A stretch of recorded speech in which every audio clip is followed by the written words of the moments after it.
Para sa inyo guys, ano yung wala sa AI na meron iba? For me, ang wala sa AI ay emotion. Para sa akin naman, sympathy.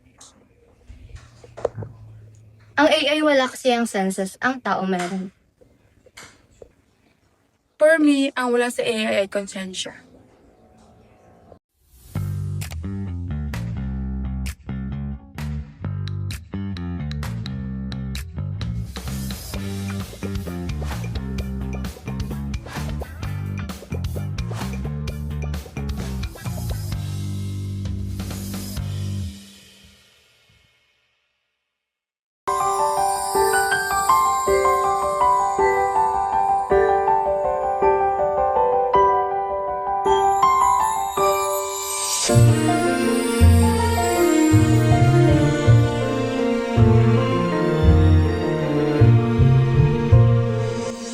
Hello everyone! Welcome sa podcast namin.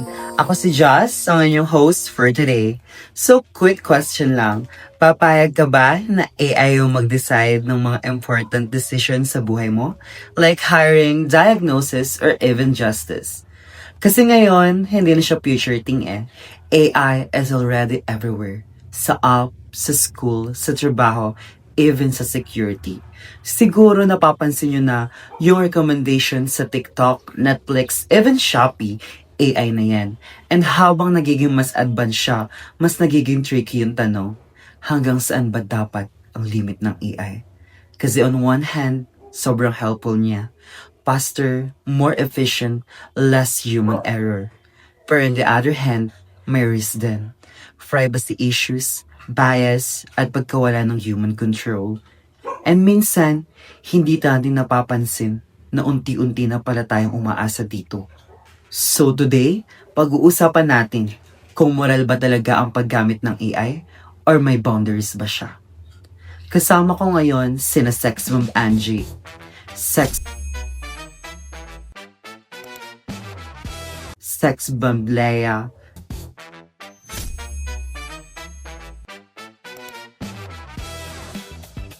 and Sex Bomb Bianca.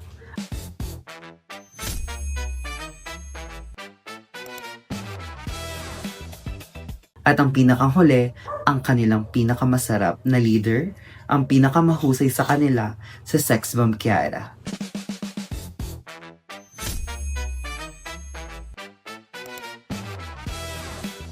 So let's start! Sex Bomb Angie, paano ba tinitingnan ng modern ethics ang AI? Okay, so one way to look at it's true utilitarianism. Basically, ang tanong lang dyan is, mas marami bang natutulungan o napapahamak? If AI helps more people like faster medical diagnosis, better system, less human error, then okay siya. Ethical siya. For example, may mga hospital ngayon na gumagamit ng AI to detect cancer earlier than doctor. So isipin mo, kung mas maraming buhay ang nasisave, malaking bagay yon. Pero syempre, hindi lang benefits ang usapan. Kasi AI also cause job loss, lalo na sa repetitive work. Yung ibang trabaho na ginagawa ng tao dati, kaya na ngayon ng machine. And hindi lang yun, may issue din sa data privacy. Hindi natin sure kung paano ginagamit yung personal data natin, especially sa social media. And pinakadelikado siguro is bias. Kasi kahit machine yan, kung bias yung data na pinanggagalingan, magiging bias din yung decisions. So parang ang ending, efficient nga siya pero hindi necessarily fair. Oo, and minsan, hindi agad obvious yung bias. Parang subtle siya, pero over time, malaking impact lalo na sa mga opportunities ng tao. Oo nga no, parang hindi sapat na magaling lang, dapat makatarungan din. And minsan, hindi agad obvious yung harm, parang long-term effect siya. Pero, paano naman yung rights ng tao, Sex Bomb Leia? So dyan na papasok yung human rights perspective. Kasi kahit sabihin mong efficient ang AI, if it violates basic rights like privacy or fairness, problem na yun. So for example, facial recognition systems. So useful siya for security, pero what if ginagamit siya without consent? So parang nawawala yung sense of privacy. Another example is hiring system na gumagamit ng AI. If the system is biased, pwedeng ma-reject yung applicant not because of qualifications, but because of load data. So, kahit helpful lang AI, hindi pwedeng ignore yung dignity ng tao. Makes sense. Hindi pwedeng efficient lang. Pero unfair naman. Parang may moral line talaga na hindi dapat i-cross. Pero minsan, depende rin talaga sa situation. 'Di ba, sex bomb, Bianca? Oo, yun naman yung idea ng moral relativism. Basically, walang iisang standard, depende siya sa context. Like, halimbawa sa ibang bansa, okay lang ang AI surveillance for safety, pero sa iba, sobrang issue nun kasi invasion of privacy. So, ang question talaga is, kaninong standard bang susundin natin? Kasi iba-iba ang priorities ng bawat society. So ayun, iba-iba talaga ang take ng modern perspectives. And minsan, nakaka-confuse din kasi walang clear answer. Now, let's shift naman sa mas grounded na approach, which is natural law theory. So, ang natural law, medyo iba yung approach niya. Hindi siya based sa opinion or culture, ang base niya is human nature. So, may core principles siya like serving life, seeking truth, maintaining order, and respecting human dignity.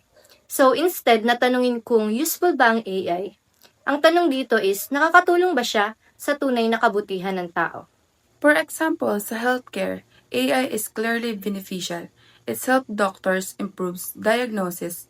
It can even prevent diseases. So in that sense, align siya sa preservation of life.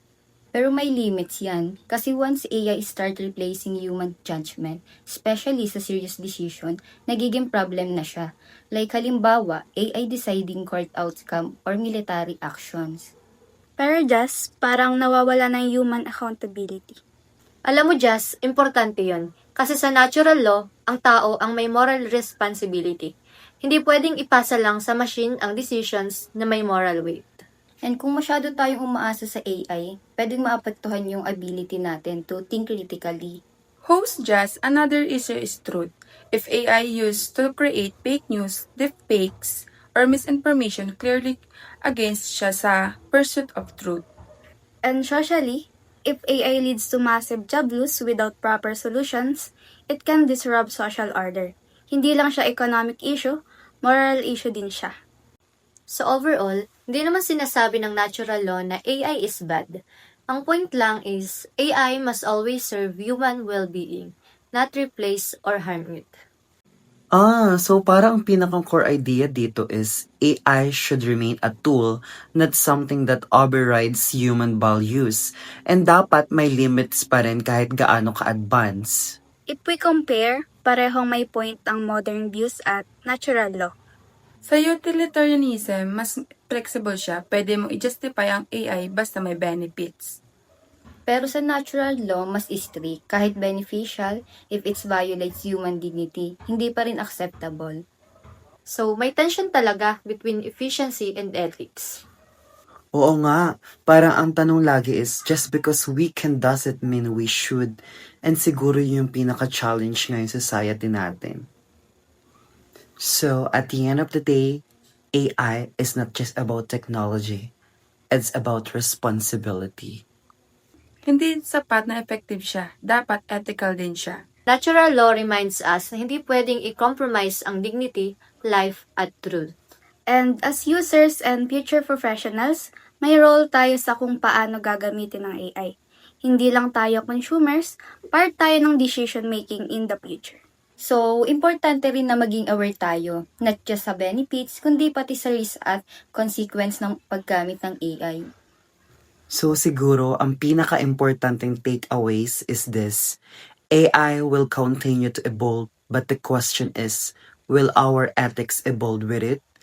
And the end of the day, technology should serve humanity, not the other way around. Thank you for listening for this hour podcast. Use AI wisely, not for harm, But for good. Huh?